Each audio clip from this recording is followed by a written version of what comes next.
Okay, so Reverend Dr. Ferry, thank you again. We're excited that you're on and excited for everybody here. Yes, I'll start with the first question that we kind of curated from a lot of different voices in the LRJ community. The LCMS has 6,000 congregations with nearly 2 million members. For those that don't know, can you tell us a little bit about the president's role in the synod? Sure, and just call me Pat. That long introduction takes too much more time. So anyway, I think even a better question would be, why would anybody want to do this? And why would anybody want to take on a role like this? And maybe I could just briefly start with that, but then I'll get right at what you asked about. This is not something that I have been personally ambitious for. I retired a year and a half ago. Was looking forward to spending some time in retirement, and but as events unfolded and as things happened in our church, my own level of concern and frustration rose to a certain level. And when I was asked to participate in this process, I thought it would be the right thing to do in order to be able to give expression to concerns. Not necessarily with the thought of winning. In fact, I often quip that winning might be worse than losing. Probably would be worse than losing. But I feel like at this kind of season in my life that my role is to be a good candidate, and that means to speak to issues, to speak to people, to interact, to be virtuous in how we approach this endeavor. And the old philosophers, when they thought of the cardinal virtues, they talked about wisdom, and they talked about courage, and they talked about temperance, and they talked about justice. And they also, as the Christian philosophers added on to that, the kind of Christian virtues of Pauline faith, hope, and love. That's what I would like my brief participation in all of this to be a virtuous candidate, and to speak openly and transparently from my heart about things that concern me.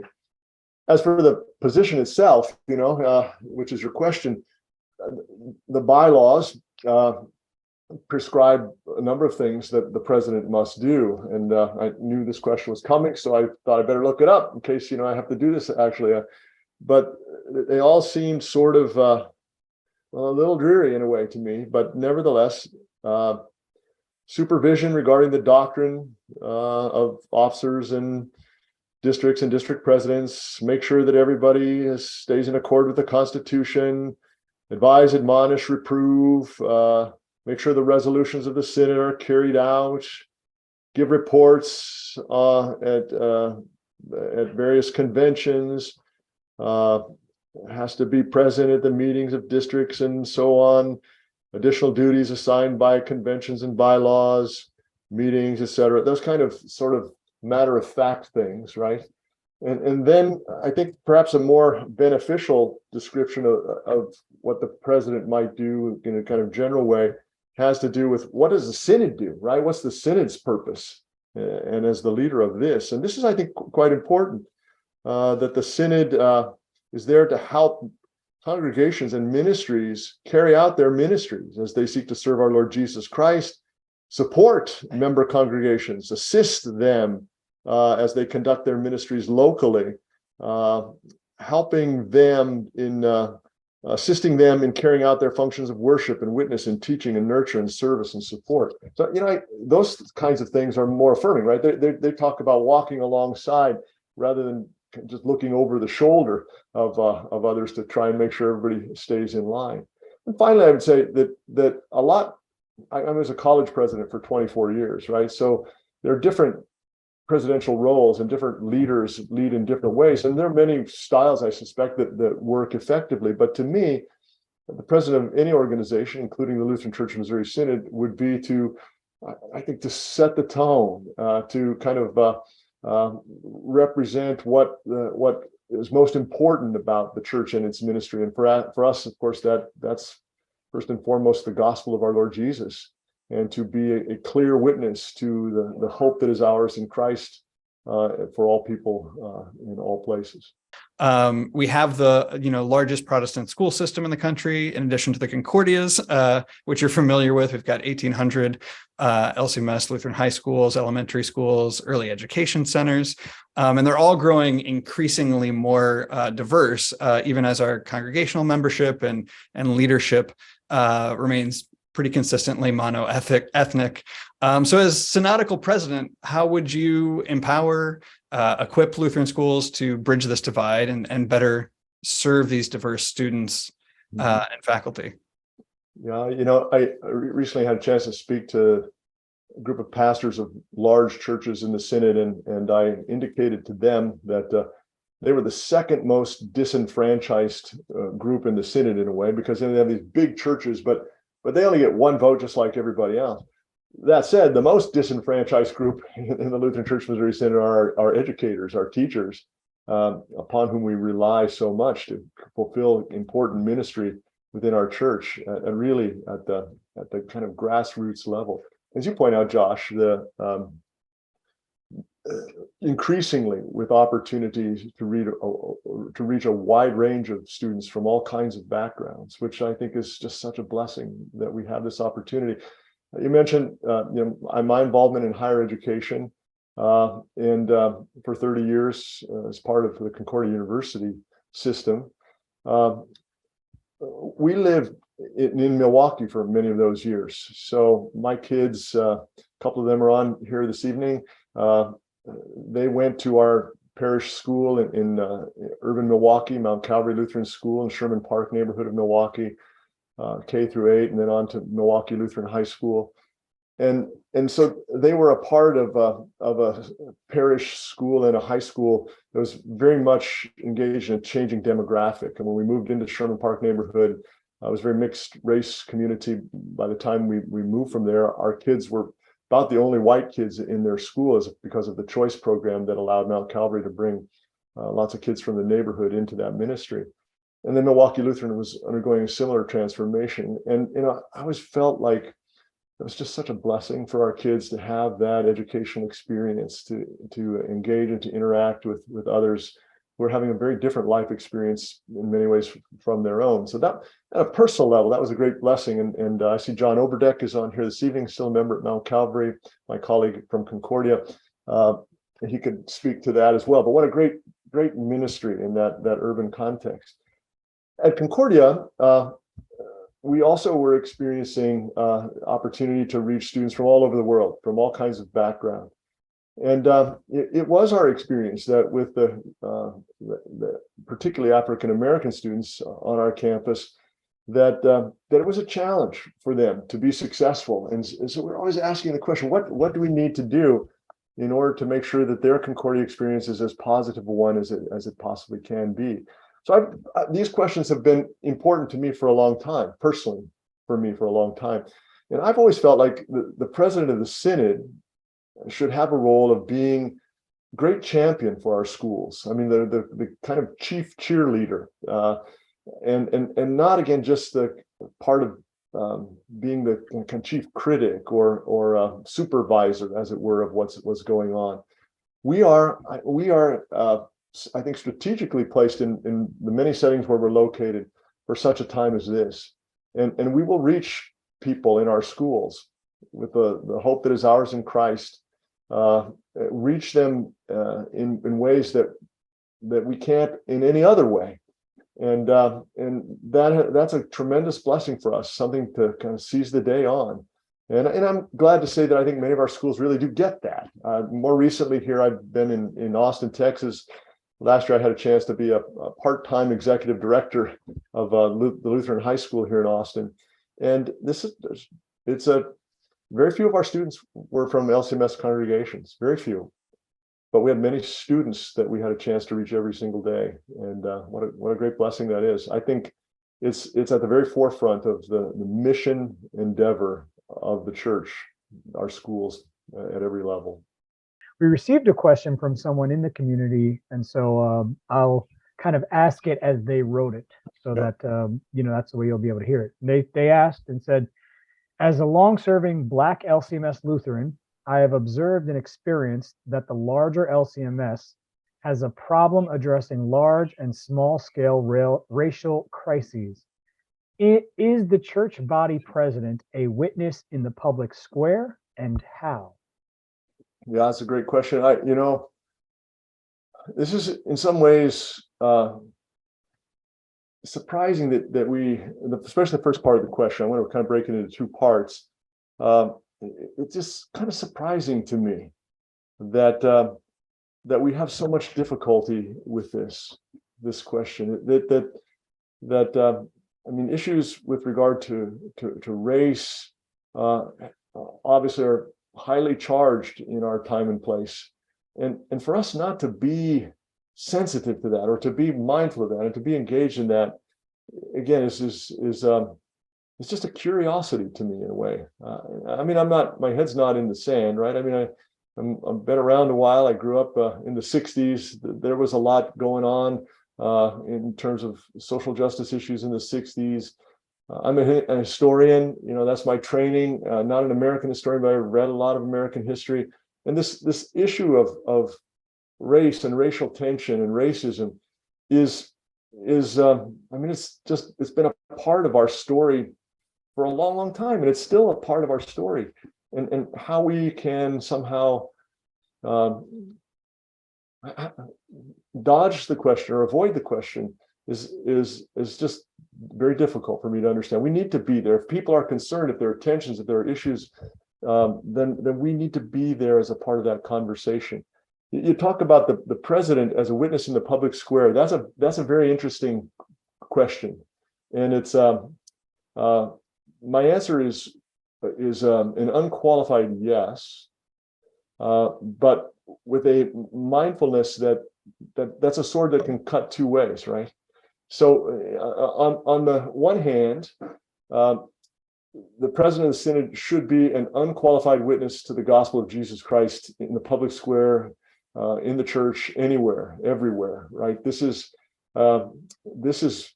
the great privilege of being a spokesperson for the church. That, and I don't know if you watch the Super Bowl, great game. All through the playoffs, those Jesus Gets Us commercials, right? That's speaking into the public square, right? In a I think a very poignant way. So with that in mind, yes, absolutely. Particularly, first and foremost, as a messenger of the gospel. The gospel has implications. It has implications for how we live our lives, how we interact with others, how we care for others, how we're sensitive to others, and that this is a gospel that is applied to the lives of every single human being, right? There are no exceptions to that promise. So yes, but clearly the public square has lots of ideas, and one of the things that has concerned me in recent years, because there are different voices in the public square, is that folks who don't know us well in the Lutheran Church Missouri Synod, to the extent that they know anything about us at all, they know pretty well what we're against.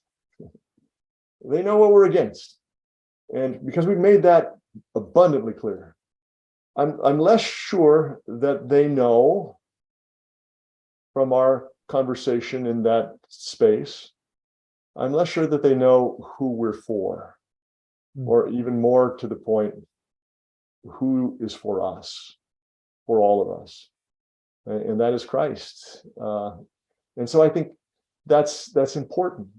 It's important that we're willing to address those issues, but my fear has been that that's the impression others will have of us, that this is what we're about, and ultimately, that's not what we're about. That's not where the heart of the church beats. It beats in the cross of Jesus Christ and the promise of the resurrection and his ascended power among us today. Thanks for that. So talking about the church's role in the public square, I'm going to kind of bring it back to home and how the church deals internally. I have a question. I want to kick it to Uma Shankar, who's a director of student ministries at Trinity Klein Lutheran in Texas. He works with 7th to 12th graders there. Thank you so much, Pastor, and I appreciate your insights and encouragement as you've been answering these questions. And it's an honor to have my question asked on this platform. So in regards to the lack of diversity in our LCMS church body, something that is near and dear to my heart as I continue to be part of the church, LCMS, for the last 20 years, and not seeing any movement in the direction of more reflection of the church body to reflect American diversity, especially in our pews. And so my question is, to make effective changes in the LCMS ecosystem is to allow for BIPOC to be reflective of the American diversity we have as a nation. How does one get a seat at the table to have such an influence? And this is in regards to the fact that we have no district persons I'm aware of that is a person of color. We don't have a lot of people in the educational system hierarchy, both seminaries or in the Concordia systems, that are part of the theological schools that have a lot of BIPOC voices.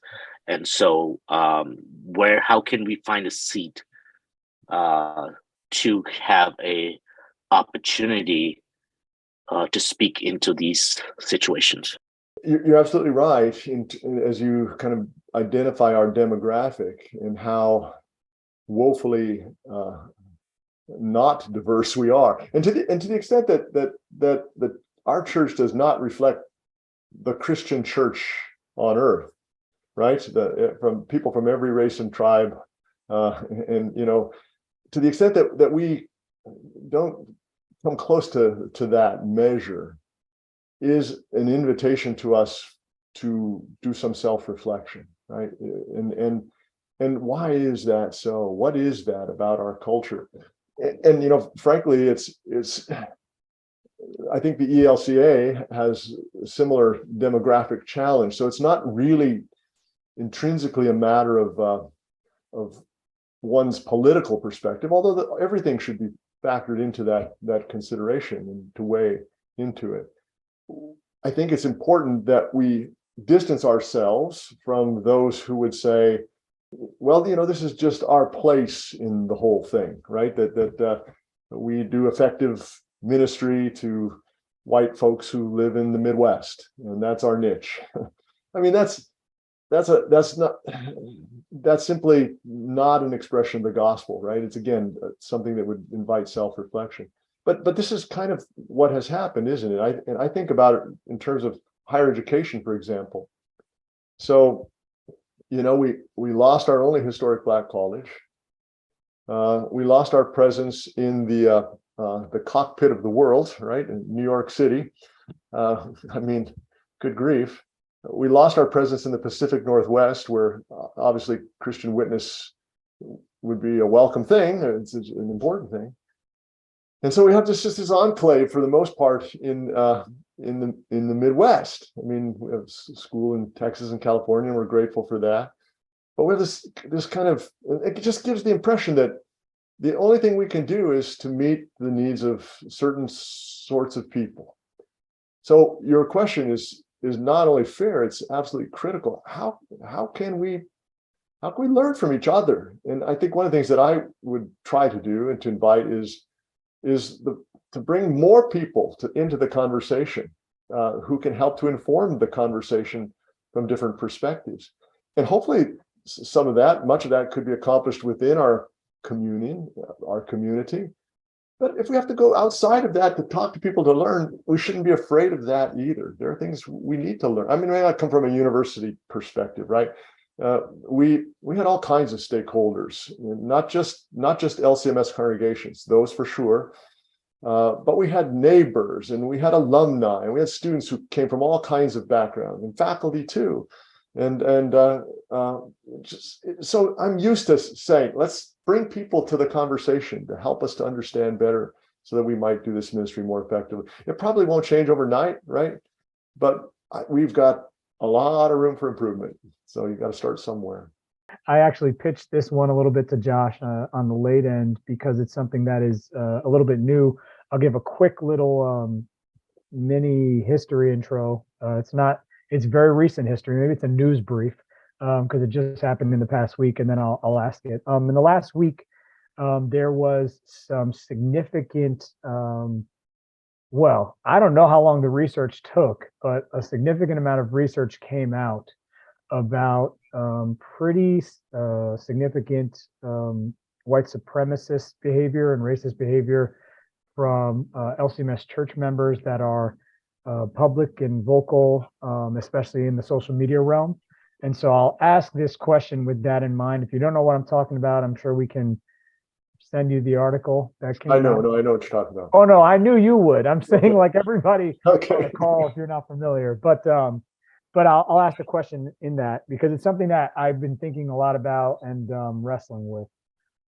So in light of the recent news within the LCMS of a vocal public LCMS church members actively engaging in white supremacist and racist behavior, and with these actions being documented and written about, why do you believe that such people would feel that their views are welcomed in our church body? And what must be done to change this perspective? I would begin by asking the same question, right? The first part of your question, how could this happen among us? How in the world could we be, as a church body, some sort of haven for this kind of perspective and hate and racist activity? To me, it's reading the expose was really staggering to me. I mean, it was maybe not for some of you who've been focusing on this for a while, but for me, it was truly disheartening and very, very sad. I think President Harrison's planning on a statement. I haven't seen that yet. It hasn't come out. He has himself, I think, been subject to some threatening activity. And of course, we want to express our solidarity with him in that regard. Nobody should be subject to that at any point. At the same time, I think that he should feel compelled to investigate this. He has shown a willingness to investigate things. I could say more about that with regard to Concordia, Wisconsin, or Concordia, Texas, based on, at least in Concordia, Wisconsin's case, very minimal complaint about, very kind of exaggerated complaint about the concerns that were on his mind. But in any case, it should not only be investigated.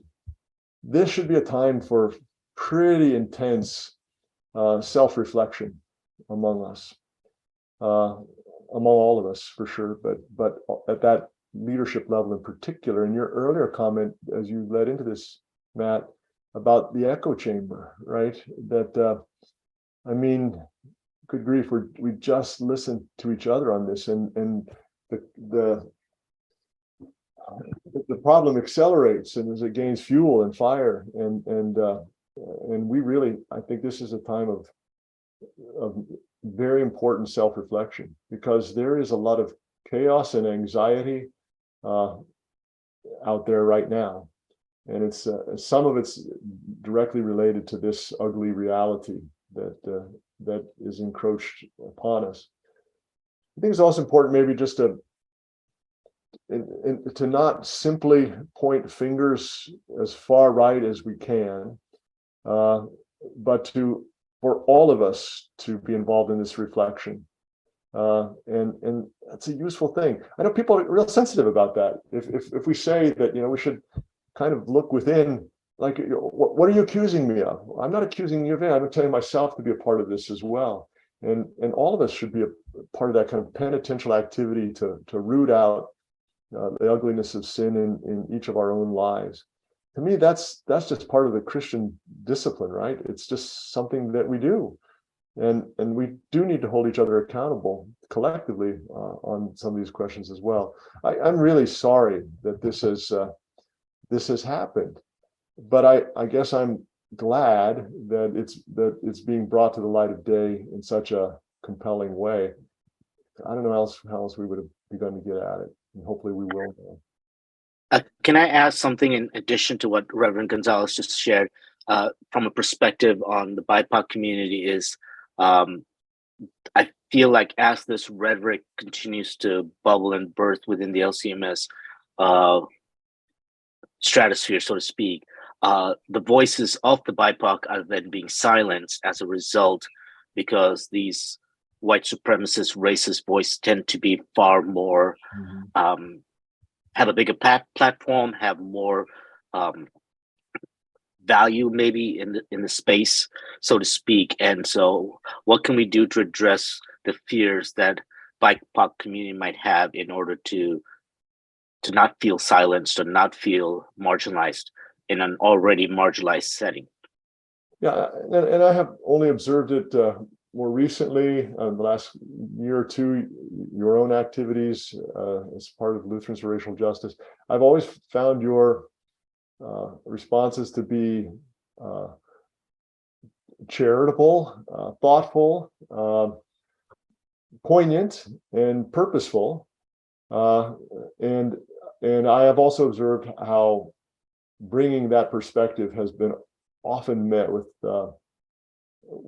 not the same kind of virtuous response, shall we say? And that's just absolutely regrettable. I mean, you have an important perspective to bring to issues that are affecting the church and are affecting our ministry in our communities, and that voice needs to be welcomed. It needs to be welcomed, and if others are concerned, then they should express themselves in a similar way and say, well, this is give and take, right? Questions, Matt's point about comfort, questions will push us further than answers. You know, if all we do is just give answers to everything, then we're not going to grow. We need to ask questions. We need to ask each other questions, and to be able to do that in a charitable way.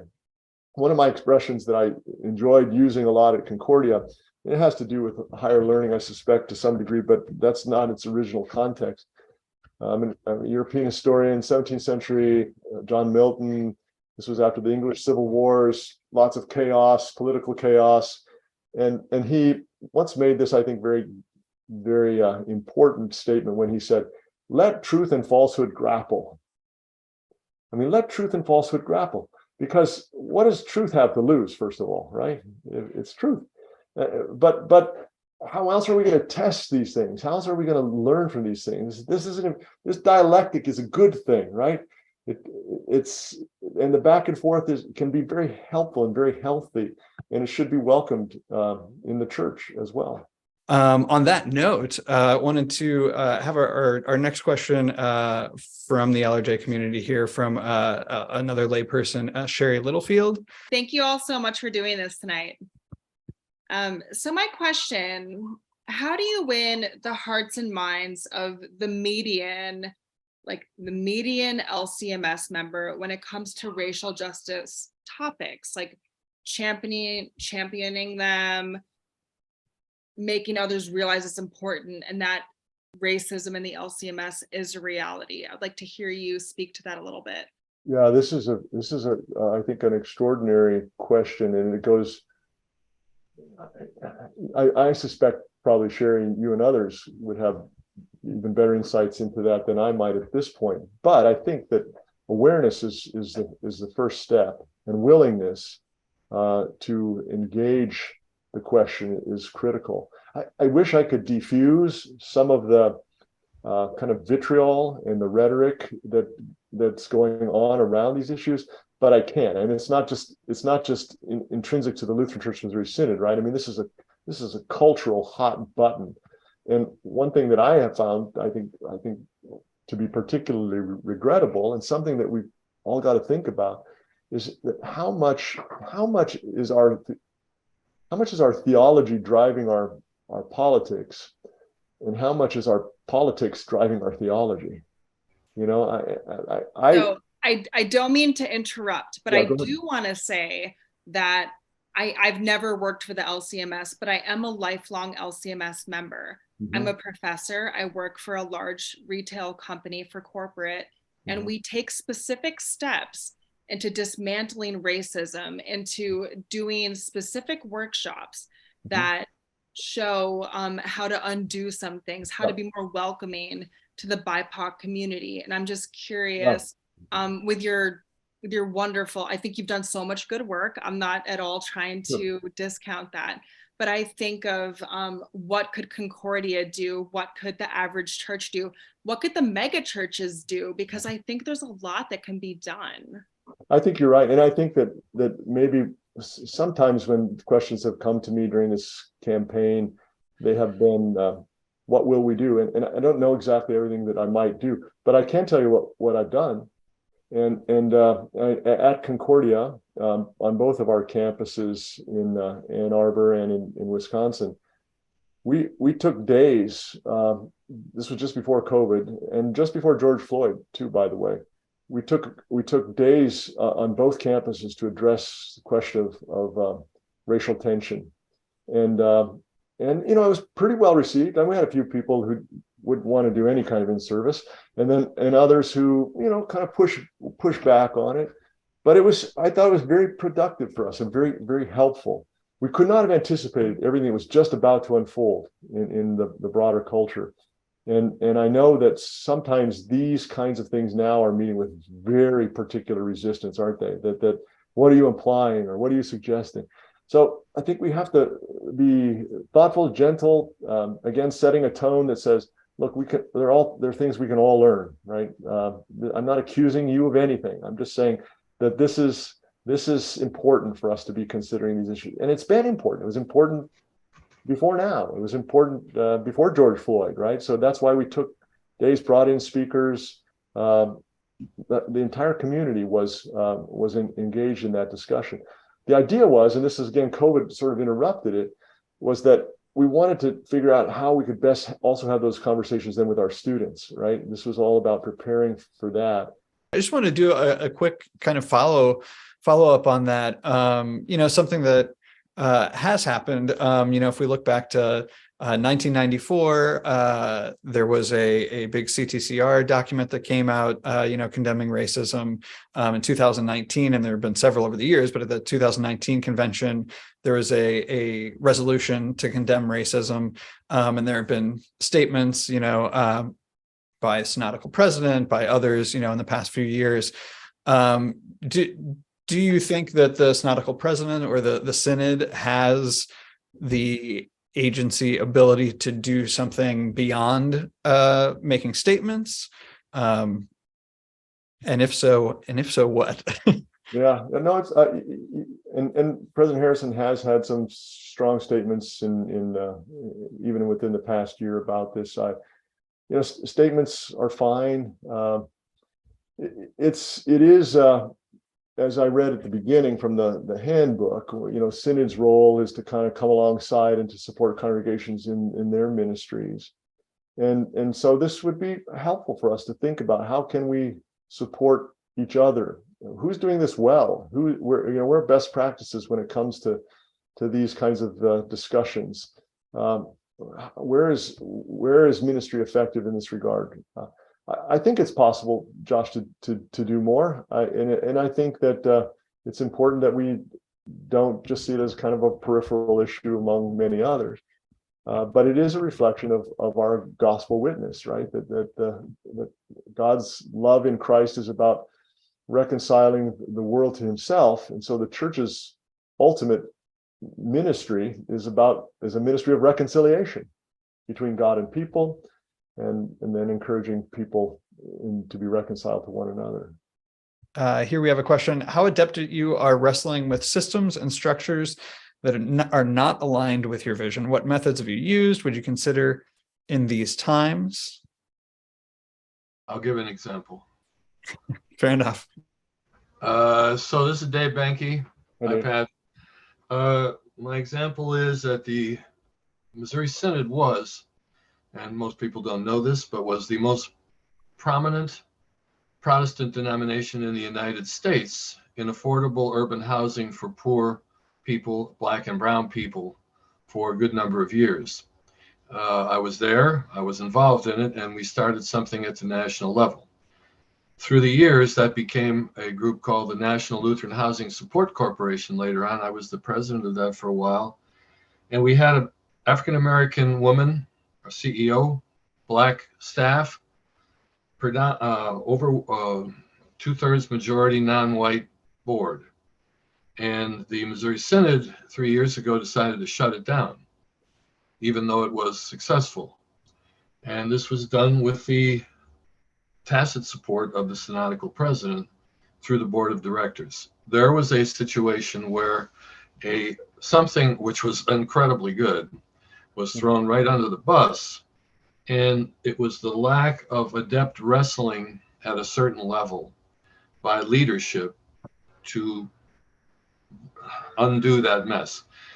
And my question is, have you had to do that in leadership? You must have had to have been in a position where your vision wasn't the one of the maturity. And how do you work with that? How do you do that? And how do you help people then to make wise decisions and courageous decisions when they're headed in the wrong direction? And Dave, thanks for your question, for the kind of amplification on it. I think as a college president, you even at a governance level, right? You share governance. There's the Board of Regents that has kind of governing authority, but there's also faculty governance dimension. And if you haven't had this experience, faculty can be really challenging to work with when you're on the administrative side, and that's a good thing. I mean, you have this great big large room full of very critical thinking people who have important ideas that relate to their disciplines and to their perspectives. They don't always agree with each other either, right? That can be quite challenging. I will say that in my years at Concordia, it worked really well. All three of those systems kind of worked side by side. Didn't mean we always agreed. We didn't always agree, and I didn't always get my way. But that was probably good, because I'm not always right. So I think in the case that you mentioned, the thing that would concern me is this increasing narrow, as oxymoronic, this narrowing of what we do and what we can do and what's acceptable for us to do and who we can work with, and to the point where there's just nothing much we can do, and there's no creativity, there's no vision for maybe beyond a certain kind of identity that one associates with the kind of just the most narrow definition of orthodoxy. So who can we partner with? Who can we talk to? How can we work together? I think that's always very, very important. And I think I'm not merely campaigning tonight, right? But I think that's one of the really exciting things about being a college president, is that you had, again, so many stakeholders with so many perspectives, and to try not just to keep the plate spinning, but to coordinate energies toward a common goal. Thank you. That's helpful. I'm going to read a comment that's in the chat here and then ask a really specific question. It is spiritually very difficult to take communion when there are self-identifying neo-Nazis taking communion in our churches without recourse, while our synod stance is to largely fence out non-LCMS Lutherans from the table. Very tangibly, is the synod willing, and would you be willing as president, to Matthew 18 with racists in our churches? It feels we are, as a synod, giving them many passes in the name of both sidesism without considering the spiritual implications of that on our BIPOC members, neighbors, and others in the church. Would you be willing as president to Matthew 18 with racists in our churches? Yeah, I certainly would. I think that it's always a pastoral responsibility to deal with sin, right? I mean, and racism is sin, and you can't pick and choose which sins you want to deal with. Sin is something that we have to preach about, teach about, talk about. Sin and grace, law and gospel, for sure. But this to me seems like maybe I'm missing something. It's rather self-evident to me that of course, if this is a clear and blatant issue, or even there's a suspicion about it, that the people in a congregation are having difficulty talking to each other, this is very much a pastoral function of trying to get at those issues so that people will not be at odds, that they'll be able to commune with each other, mindful that we're all sinful, and that's where we come for forgiveness. But that people are not so intransigent in their perspective that they would continue in that way. I mean, I don't see any problem dealing with it, and I'm not sure that, again, that President Harrison has not dealt with it. His statements have been pretty strong recently. I think he's felt somewhat compelled, and I suspect he's going to be even stronger going forward. But it's more than just statements, right? It's culture. It's tone, and it's, again, this self-reflection. How can this be a place where that is abided among us? But one question that keeps coming up, and again, this is something that's emailed very regularly and is coming up in the chat now, for people who are disheartened, whether they be Lutherans of color, students of color, or anyone in the church that might be discouraged by some of these conversations or lack of progress on these issues. Why stay in the LCMS?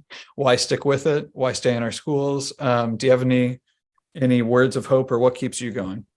Well, yeah, great question. And there are times when I'm very discouraged and disheartened too.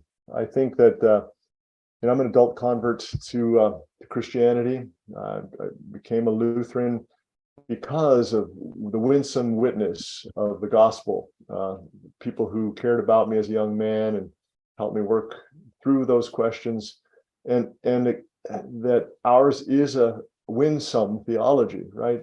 And when St. Paul talks about that, he says, I become all things to all people so that I might by all means win some, right? Win some, so that we're mindful of all people in all situations and circumstances. Where I've been disheartened is that it has not been that. You just see too many examples of not behaving that way, right? That it's again this narrower version of what it means to be a Lutheran Christian. At the heart of our faith is again the gospel of Jesus. This sola gratia, sola fide, sola scriptura, solus Christus. That Christ is at the center of what it means to be a Lutheran, and it's a rich, powerful theology. And so, I think that's what keeps me there.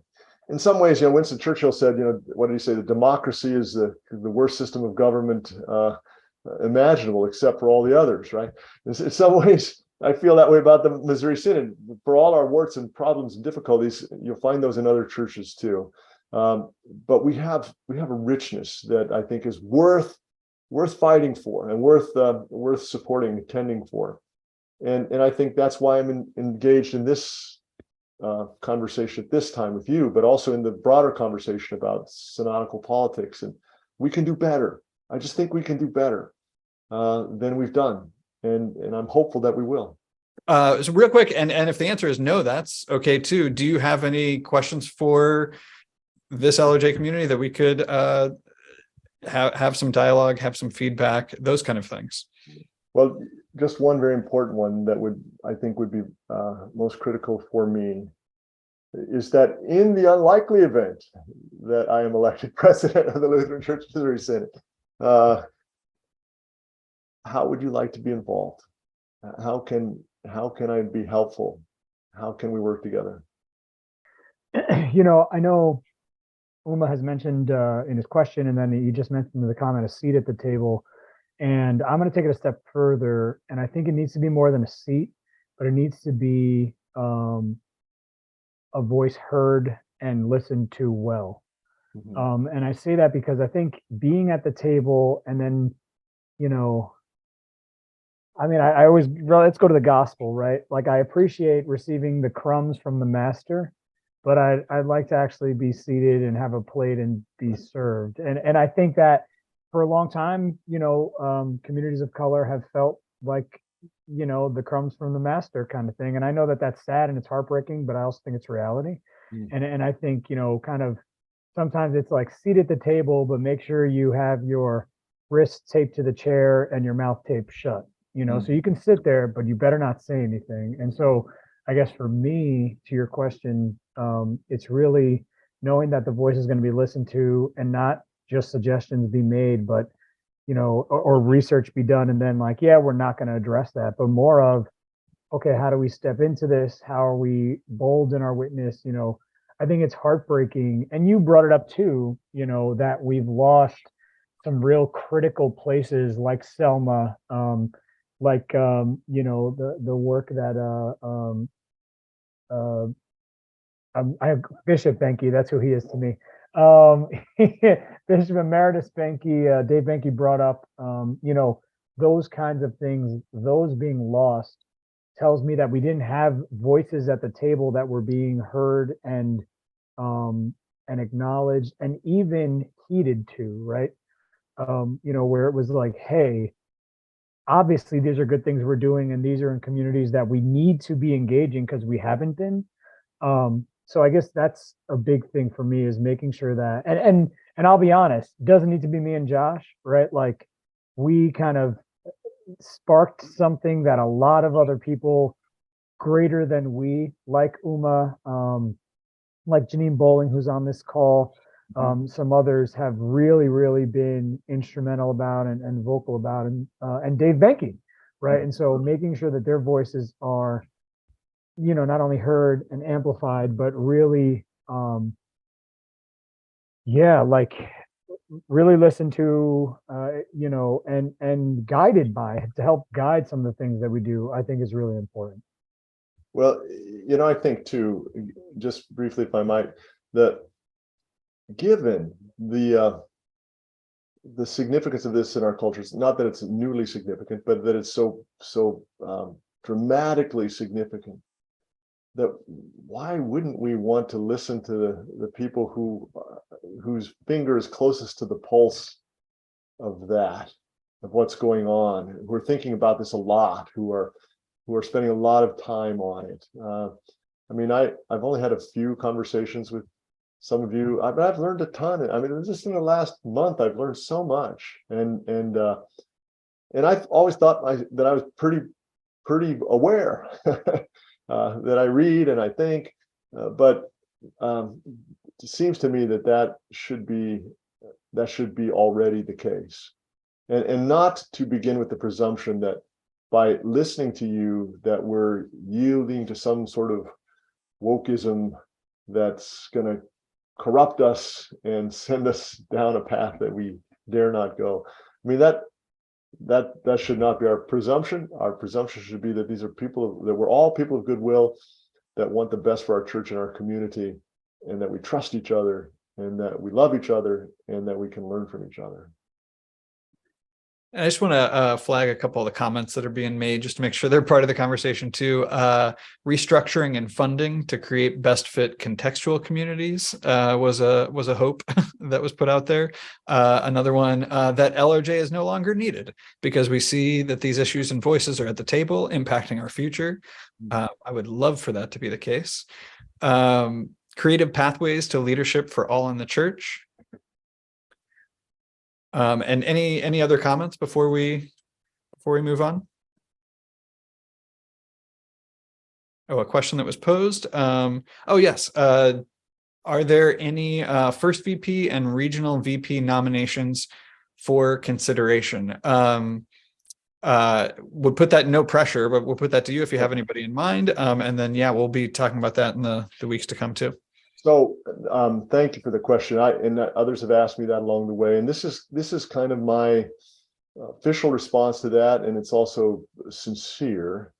I have not been making those recommendations because I want folks to know that I can work with anybody. That I can work with anybody as long as they're committed to working with me and working together. I'm capable of working with a wide range of people. Now, that said, privately, if you'd like to ask me and you really are concerned about that, I do have some potential suggestions, but publicly, I simply want to say that you can use good judgment on those things for possibilities, but I'm willing to work with folks. And frankly, if I'm elected president, it's there's a pretty strong, ordered group of people, boards, district presidents. Things are pretty well entrenched, right? It's not like would be able to come in and change culture with a wave of a wand. So if I'm not able and willing to work with a wide range of people, then I won't be able to get very much done. If I can be so bold on behalf of the LRJ community here, we definitely would encourage you in whatever is in your power, should you be in that position, to empower and enable, especially Lutherans of color, to have a seat at the table. I also, want to put out there too, because women are often the largest advocates for these issues in our church body, and yet have the least ability in some cases to have a seat at the table. Also love for those conversations to happen as well. And then the last thing I'd say is, just as a question, would you be willing to keep a conversation going with Lutherans for racial justice should you be elected? Sure. Or between now and then, I think that the ballot for president will be set at the end of the month. There'll be 5 people on the ballot. I would suggest we give some thought to how we can meet again after the ballot's set, as we anticipate the vote in June. I'm willing to join you again, the larger group, public group, whatever. Maybe some of the others who are on the ballot would be willing to engage in that conversation as well. I think that's great. I think we should talk to each other, right? This isn't like those other campaigns, or it shouldn't be anyway. This should be very transparent, open discourse and dialogue among us, and I'm more than happy. And I hope that we should do something else for sure as we draw closer to the election and then beyond, obviously. That'd be great. We're definitely up for that. And also wanted to put out there, I'm glad you brought that up. We did invite President Harrison to have a similar conversation. So he's had a busy week for sure. So we'll give him a chance to respond and all that, but just wanted everybody to know that this has been an invitation that's been put out there. Other questions, if you're okay with it. I know there were a lot of questions that were asked that didn't get a chance to be put out there. So if you're okay, I'll forward those your way. Yeah, maybe it's something we can hit on our next time or engage in some other way. But want you to have those. For sure. But if you haven't had a chance yet to check out our website, it's patferry.com. Have a look at some things we've been talking about, points of emphasis that we've been making. I've really appreciated the input that I've had from men and women who have been counseling, guiding conversations with me on all kinds of things. So check that out. And if you'd like to reach out to me, by all means do so. I'll be glad to talk about anything you want to talk about. And on that note, on a piece of business, so we talked about the nomination process earlier. It is a thing. Every congregation gets the opportunity to nominate someone for president. It may seem like, well, somebody's going to nominate Pat Ferry. I don't need to do it. The way it actually works is they tally up the nomination. So it makes a big deal, or it is a big deal for your congregation to participate in the process. They're due February 28th. Thanks for the reminder, Ben. And I will throw this out there. There's not a better explainer on how to nominate than on Pat Ferry's website, patferry.com. So whoever you're going to nominate, I'd go there for the information. It's really clear cut, a 1, 2, 3-step process. Even if you're a layperson not involved in leadership in your church, there are steps there to talk through how to actually get through the nomination process. So do that. It's got to happen in the next couple of weeks. Super important. And then after the nominations come out, they kind of announce who got the most, and you sort of see then who the candidates are moving forward. So definitely pay attention there. Well, thanks again for taking the time to join us tonight. I feel like we could probably talk for another hour. I'm so sorry we have to cut everybody off, but it's getting really late on the East Coast, especially. But thanks for taking time. My pleasure. What a great blessing. God bless you all. Thank you so much for the gift of your time tonight. I really appreciate it and look forward to more conversations going forward.